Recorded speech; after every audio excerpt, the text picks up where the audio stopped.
Welcome to A Moment of Bach, where we take our favorite moments from the composer's vast musical output, just a minute's worth or even a few seconds, and show you why we think they are remarkable. We are your hosts, Alex and Christian Giebert, and today we bring you a beloved cantata movement from BWV 140, Wachet auf, ruft uns die Stimme. We bring you the middle movement, the famous one, the chorale sung by tenors, hört.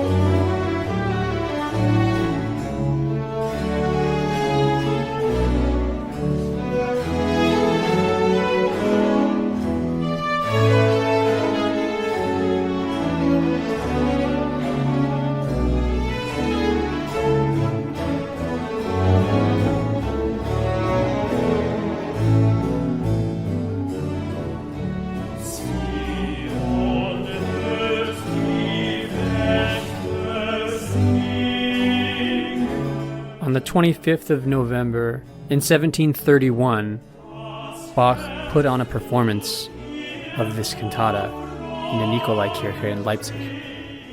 It was the only time Bach performed this cantata. The text is for a specific Sunday, the 27th Sunday after Trinity, and it only happens every several years because of the way the Easter calendar works. If Easter falls especially early, this Sunday in the church year and its associated set of readings that Bach used as a basis for this cantata happens. So Alex, in the very first season of this podcast, right near the beginning, we talked a little bit about the background for this cantata as we delved into the triumphant opening movement. But this time, we're going to take a look at the part that you know, listener. If you are a fan of this cantata, like many Bach fans are, then I'm kind of preaching to the choir because you probably know the whole thing. But if you're unfamiliar with this cantata as a whole, then this is the part you know, because this is the part that transcends the cantata and becomes more. Even Bach knew that, because he would recycle this material for an organ prelude later. Yeah, the Schubler chorales, right? Mm-hmm.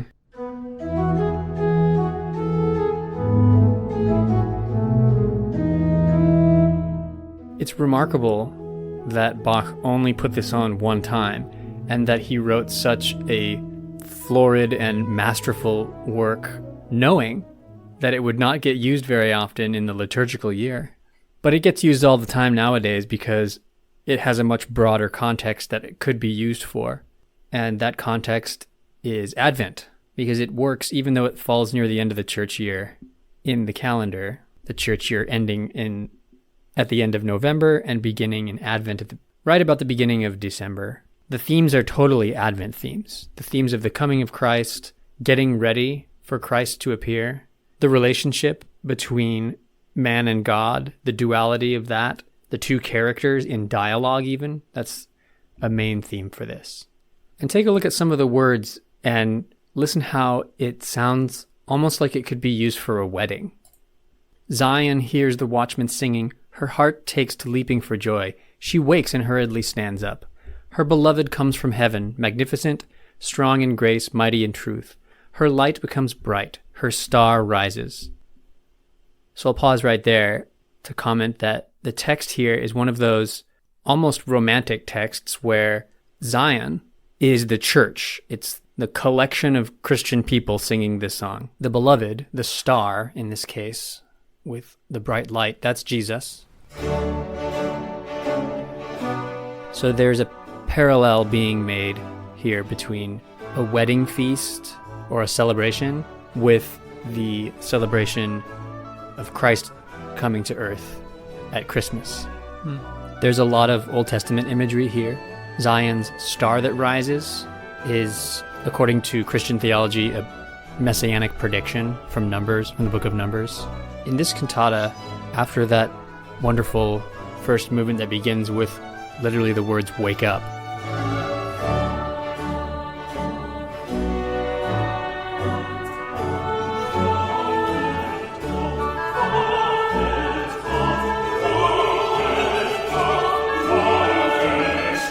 the voice of the watchman calls to us, "Wake up, city of Jerusalem." We get that parable of the bridegroom coming, and will you be ready? Will your lamps be lit?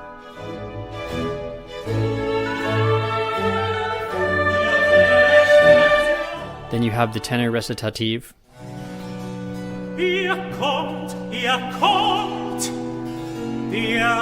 I like to think of this as like being the guy that's in the tower and looking down, and the first one who sees him coming. He comes, the bridegroom comes, you daughters of Zion, come forth. Look, there he comes along. So it really seems like the announcer role. And then you've got a lovely duet between the soul and Jesus.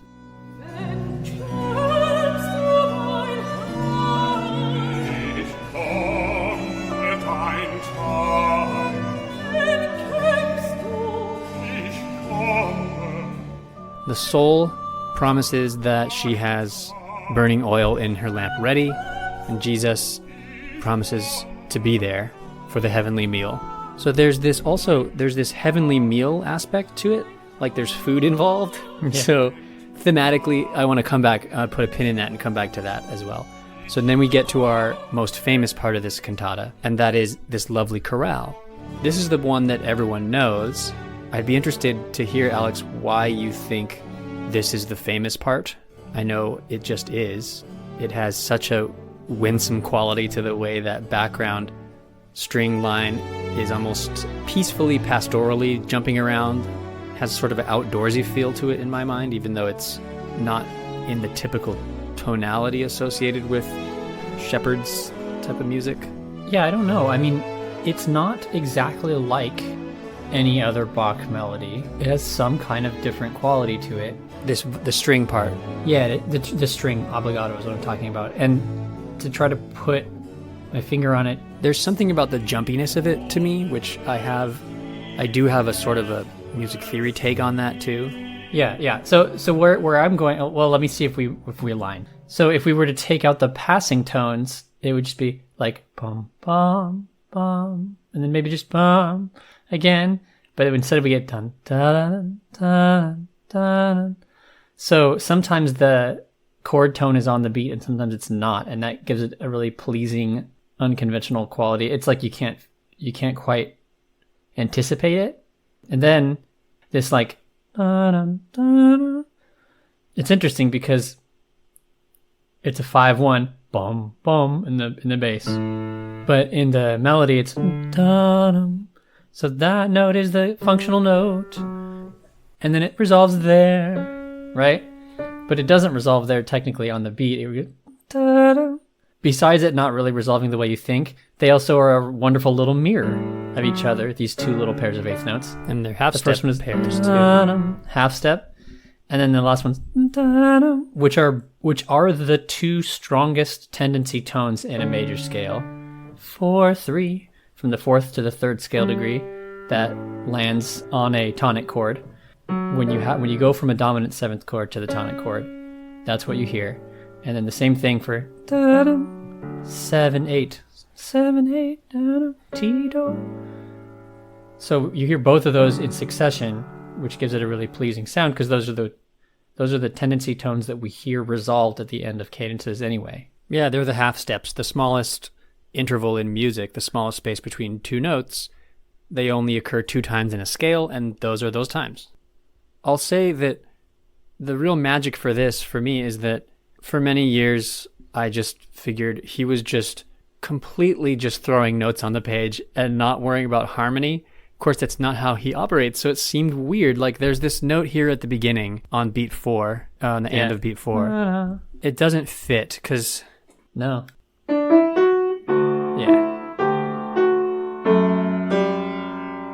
Da-da. That note, right? Yeah. Da. So it does create momentarily a truly, like, awful dissonance that would be bad if it was strong, but it's not strong. It's very much in passing, but then it leaps away, which is not really allowed. When I wasn't really trying to figure this out, I was just I was okay with the explanation that most of these notes work, and then sometimes one note trails off in the wrong direction, but that's part of the charm of it. I thought about it more today, and I realized that, no, it's just a very simple trick being used. I don't know about simple. It's a trick. It actually works. All you have to do is think of it this way. On the beat, on the fourth beat, the harmony works, and then on the following measure downbeat, which is the next beat, the harmony works after the beat because it resolves to the sixth, the interval of the sixth above the bass note. So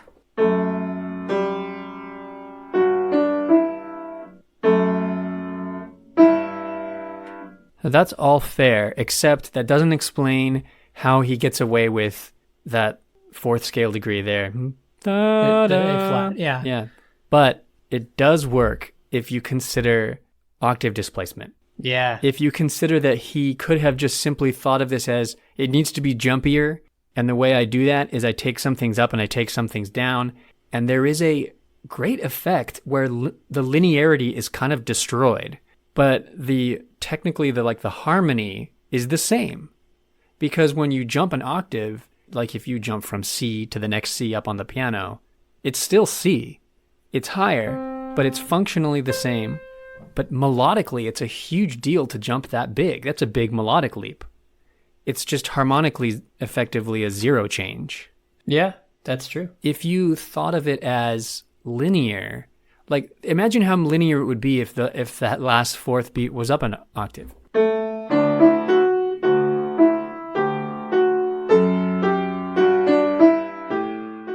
Right, so then it becomes stepwise at that point almost. Yeah, and that part is stepwise, and if it's just da da da 5 4 3 2, well then it's no one would have even looked twice at that. What if it was dun da da da da dun da da da da da da da, and then da da instead of da da? All I did was do those octave displacements you did, and then also change the second to last note of the phrase to go da-da instead of da-da, and it becomes like this just straight up stepwise melody. Yeah, totally works. It's interesting that you mentioned the octave displacement. I didn't catch that it's so smooth without displacing it. I was just thinking of that A flat, the problematic A flat that you mentioned, the fourth scale degree, as an early suspension. So they're like da-da-da-da-da-da. Then forget the next beat. Da-da. He does resolve it there. And he resolves it, which I alluded to earlier, he resolves it down a little too early for the cadence, but it's fine. Because again, he follows that with a different resolution up to the tonic note there, and then it's fine. Yes, and that reminds me of a different concept in Baroque music, which is called a compound line, in which there is basically the hint of two melodies going on, but in one instrument, in one note at a time, because they just jump up and down and just cover both. Right, famously done in the Bach partitas and cello sonatas and stuff like that. It's functionally. So you could imagine that if there were two parts here, they could, at that moment, just go like this. Whether he would have still gone down to mi, fa, mi, earlier than the bass moved down to do, I don't know. If he had two parts, but it doesn't matter.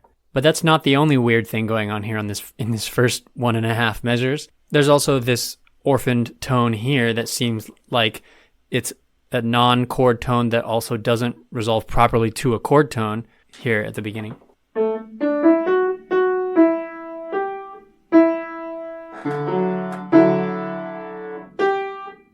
Bum, ba-da-dun, da-dun, da-dun. Makes sense if you remove the A flat, it'd be like dum, da-da-dun, da-dun, da. Then it's just a lower neighbor tone. The fact that there are all of these non-chord tones, like double non-chord tones, 2 in a row, that is what makes this unusual, really. Most of the time, if there's 2 non-chord tones in a row, then it's just part of a passing scale. But usually here, he's like jumping up and down between pairs of non-chord tones. Some of them are off the beat, like the one you did on the and of 2. The next one, which is on beat 3, is now on a beat, and it's all these non-chord tones in non-standard places. You know what's even weirder than what we've already discussed is the figures and how they don't match the figures in the text. The problem is that's not Bach's manuscript, right? That's true. It's a copy. So we don't actually know, but they're not. It doesn't match one of the Urtext editions that I can see here. So I'm not sure what's right. But yeah, the figures. It'd be interesting to see what Bach's figures were, or maybe he just didn't include them. He probably didn't write them. It's just interesting that there's two different interpretations, or there's three really. There's doing it the way this old manuscript suggests, which is got that 7/4/2 on the second beat. Yes. Or you do it the way that the Urtext edition shows us, which has it squished those figures onto the third beat. Yeah. I think they were trying to be too literal. So is it like the Urtext, the newer edition says, where dun da da dun da, that's the important note, da dum, that little F is extra? Or is it like the older copy that we see, which is the first version that we can see, which is a copy from Bach's version? That one, where it's dun da da dun, and then this note, da dum, that's the actual chord tone. Because it's like a dominant accented function. Yeah, over a pedal point bass, but that's actually kind of a cooler interpretation to me, and it's also a little bit closer to the time period, but also that doesn't mean it's right. Maybe it's wrong. It's not Bach's version. And there is a third choice, and the third option is what our recording does. Did you know that our recording doesn't do either of those things? It stays on the one, right? They stay.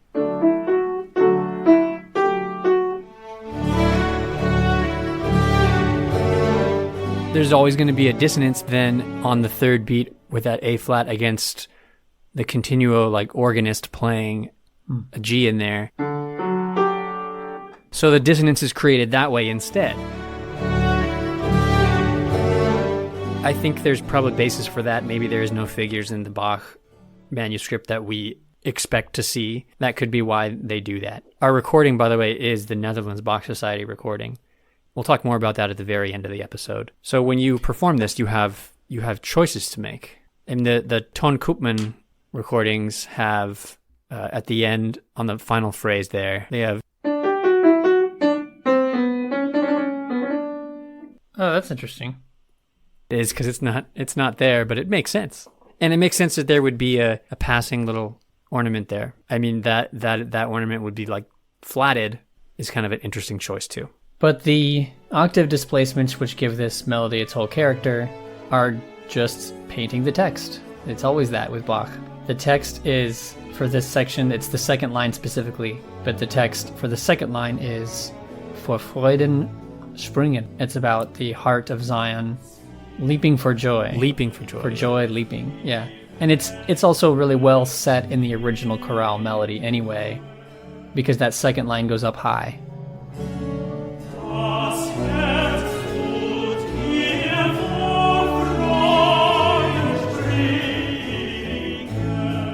But that's what Bach is doing with these leaps, right? For this verse, he takes this verse, which is what that's about, and he puts the leaps in the obbligato part. We've said many times that the instrumental obbligato part for these arias, or in this case it's a chorale, but it's a similar vibe, is the emotion of the singer. It does what the voice can't do when the voice is doing just its simpler version. The instrumental part does more.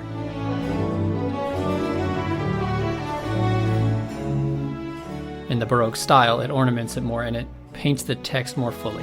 Yeah.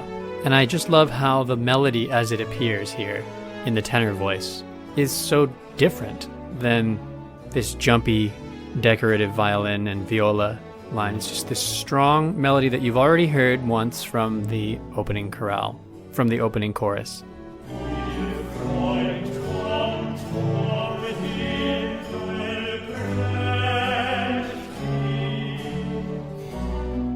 Then comes in boldly here again, because this is a chorale cantata where the main melody of a chorale is set in different verses across the duration of the cantata.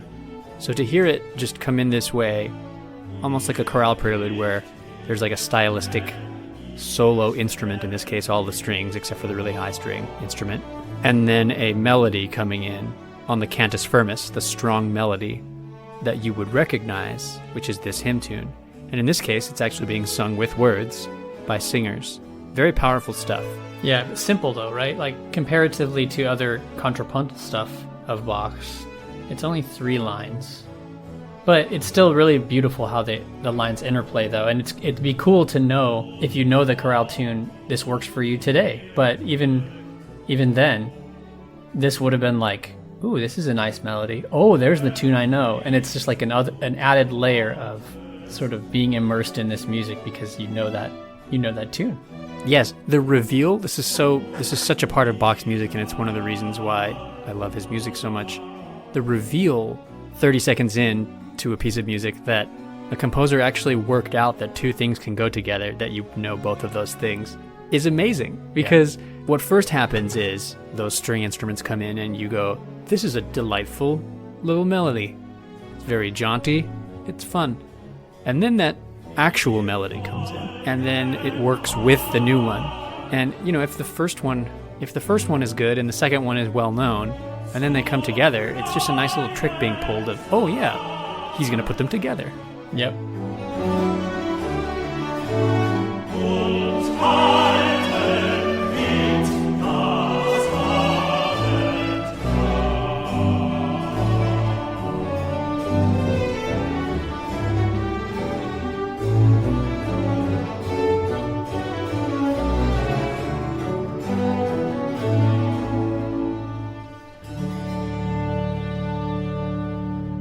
Of course, he does that so many times throughout his entire career, but this is one of the just simplest and most straightforward examples of it. My favorite thing is that at the end, it doesn't just close on the cadence when the chorale ends.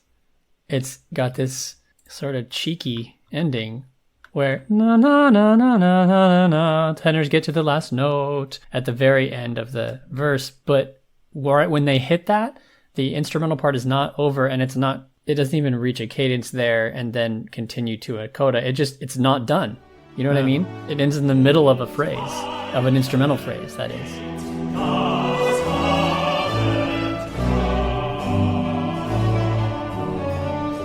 And then they have to still close out, but it's still a very pleasing sound, because since you've heard that phrase before, you know where it's going and you know how it's going to finish. So he's now turned the tables on you, where at the beginning you heard an unfamiliar melody in an instrument, and then you heard the chorale tune you know. Now that you know the melody, now that when the chorale ends, you now are anticipating how this instrumental melody will close to end the movement, which gives it just this sort of warm feeling of just like closing things up, that feeling of closure, sort of feeling of home. Mm-hmm. And when we do get to that critical word, Abendmahl. Yeah, evening meal, right? Literally evening meal.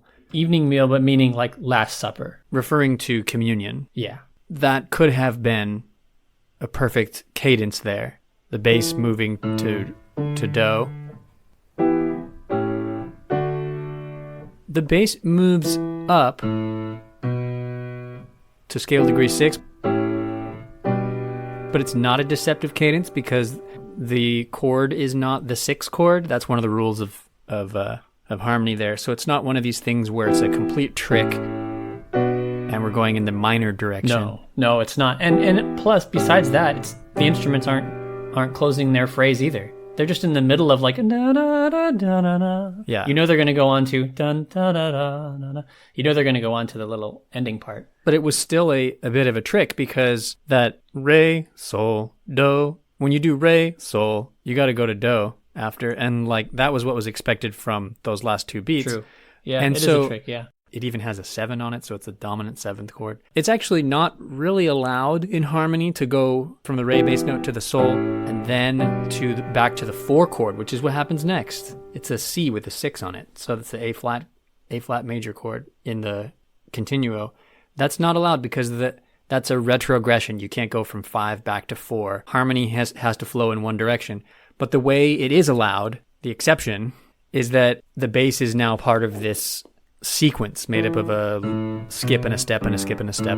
It goes 5, 6, 4, 5, 3, 4, and so on. So in that way, it does work, because it sneakily slides into something else harmonically and gives us this nice sense of, we know the cantus firmus, the main melody, is concluded, but we have to wrap up this other thing too.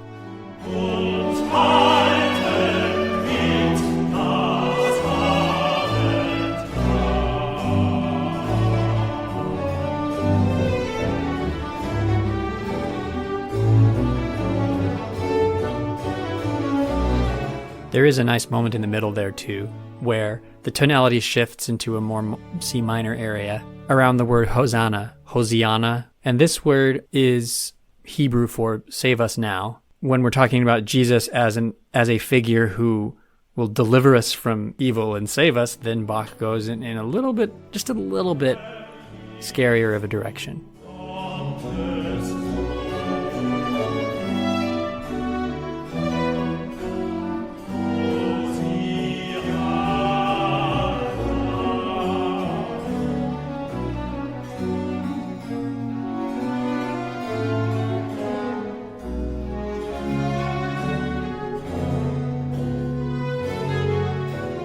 And then it's back to happy, for we all follow him to the hall of joy, Freudensaal.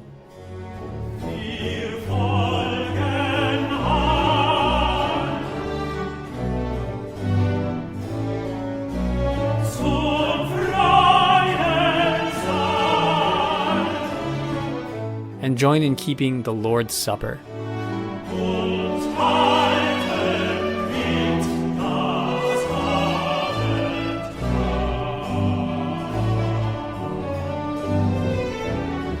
This translation and translation notes, by the way, are really good. They're the ones that the Netherlands Bach Society uses. It's bachcantatatexts.org. Yeah. The translations by Daniel R. Melamed and Michael Marison. I like how the Netherlands Bach Society tenors give a little extra weight to the strong in grace, the stark thing. They give a little bit of extra strength to that.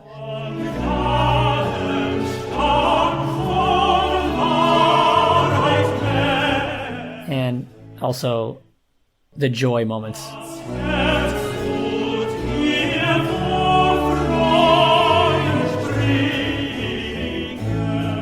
The one I mentioned before in the second line, and then also the second to last line when they talk about the Freudensaal, the hall of joy. To go to that hall to eat the supper, they just give a little extra smile on that note, and you can hear the smile when they sing it, which is kind of cool.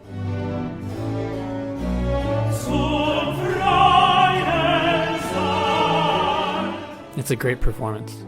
And since with Bach it's always about the text, when you are tasked as a choral singer to sing this, which is only a hymn melody, it's not something that Bach decorated with his own notes. The decorations are all in the string parts we've discussed. So if you're supposed to sing this, then you should do things like that. This is a text that Bach did not write. This is a melody that Bach did not write. But Bach set this.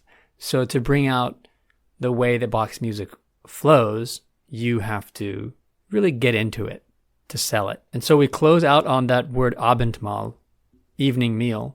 And this is straight out of Revelation 3:20. Keep the evening meal with him, with Jesus, who hears his voice. This is the passage of scripture which has come up on this podcast before because Bach loved it.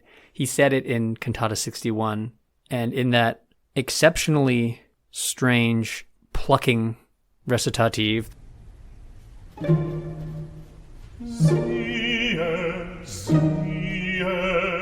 the bass does sing that, but that's actually straight setting of biblical text in German. Das Abendmahl mit ihm halten. It's sort of right near the end of that. I will go in to him and meet with him. It's und das Abendmahl mit ihm halten. And then and he with me. And that, even though it just means evening meal, it generally is thought of like communion, which is a church sacrament that you can observe in a worship service. Und das Abendmahl mit ihm halte, und er mit ihm.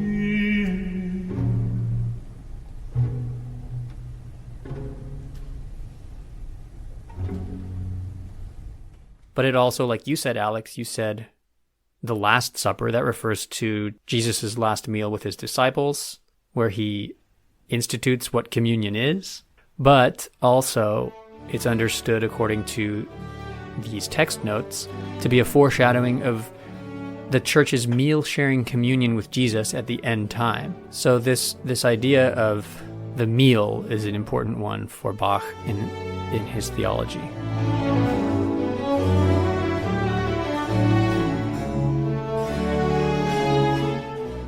One of the most famous Bach cantatas, for sure. Would you say the most famous part of a Bach cantata this is? I would say this is the second most famous cantata after Jesu Joy of Man's Desiring, which is sure. from BWV Yeah, 147. This is probably the second most famous piece of Bach music from a cantata. It's remarkable how Bach's music, there's just things that everyone knows in the Western world, especially. There's like the Eiffel Tower, Coca-Cola, but then there's the da-da-da, those famous 3 opening notes of toccata. But there's also Jesu Joy Man's Desiring, and there's also this, and there's Air on a G string. What's remarkable about Bach is that it's not fair. He just gets a whole bunch. Everyone else gets 1 or 2, but he has like 8 or 9 of like ultra famous moments. Right, there are just hundreds and hundreds more. That's the thing about Bach. You can hear these famous ones and you can love them, but then once you dive deeper into the cantatas, especially, I mean, his whole output is full of great melodies, but especially I'm thinking of the instrumental introductions to the arias in the cantatas. Once you dive into those, you find hundreds upon hundreds of melodies that are beautifully perfect and perfectly beautiful.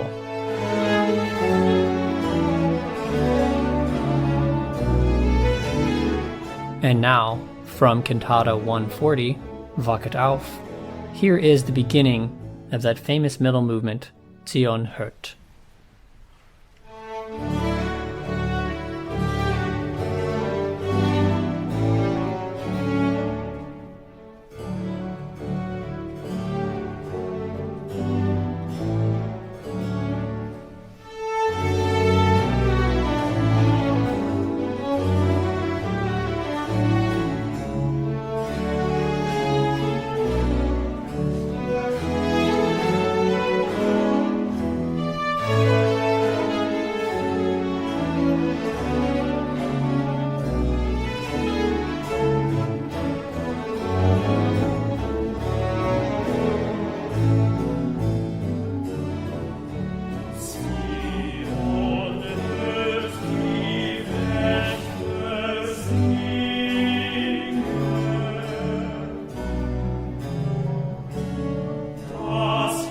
Listener, if this introduction to a beautiful musical moment by J.S. Bach has inspired you to listen to more of this cantata, and, as I mentioned earlier, to dive deeper into the other cantatas and all the beautiful melodies and other gems that await you there, then please follow the link in the episode description, which will take you to this cantata performance by the Netherlands Bach Society. But then from there, you can watch so many more cantatas and other performances of other Bach works on their YouTube channel. You'll always find well-produced videos there on the Netherlands Bach Society channel with really nice audio quality and good videography too. They are on their way to record everything that Bach ever wrote, and they're well on their way. It's a huge undertaking, and they're celebrating 10 years of it so far, and they're still going. 10 years of all of Bach. If you want to hear more of A Moment of Bach, you can find us on any podcast player, including Spotify. And, even better, you should subscribe to A Moment of Bach, and that way you'll get all the new episodes as they are released. It also helps us a lot if you tell a friend or family member about our podcast, and if you go into your podcast player and rate and review the podcast. That's super helpful because what that does is it helps other people to find our podcast. And finally, A Moment of Bach is a two-man show here. The two of us produce this podcast. We don't run ads. So what we appreciate so much is those people who have joined our Patreon. Yeah. That is an option for you to donate a little cash our way. It's always optional and always appreciated. The link is in the description. And special thanks once again to the Netherlands Bach Society for the permission to use these wonderful audio recordings from their performances from their YouTube channel. Our season of A Moment of Bach releases weekly episodes, generally from about March through October. So that means we have something next week. So Alex, what will that be? Well, Christian, you referenced BWV 61, Nun kommt der Heiden Heiland, in this episode. And that had me thinking that way back, I think 3 years ago, we got a listener request from listener Bruce, and he wanted to do BWV 62. That's the other cantata based on Nun kommt der Heiden Heiland. He did. And we haven't looked at that one yet. No, yeah. And so I'd like to look at the opening chorus, which was Bruce's suggestion of BWV 62 for next week's episode. Yes, it's a good one. Until next time, enjoy those moments.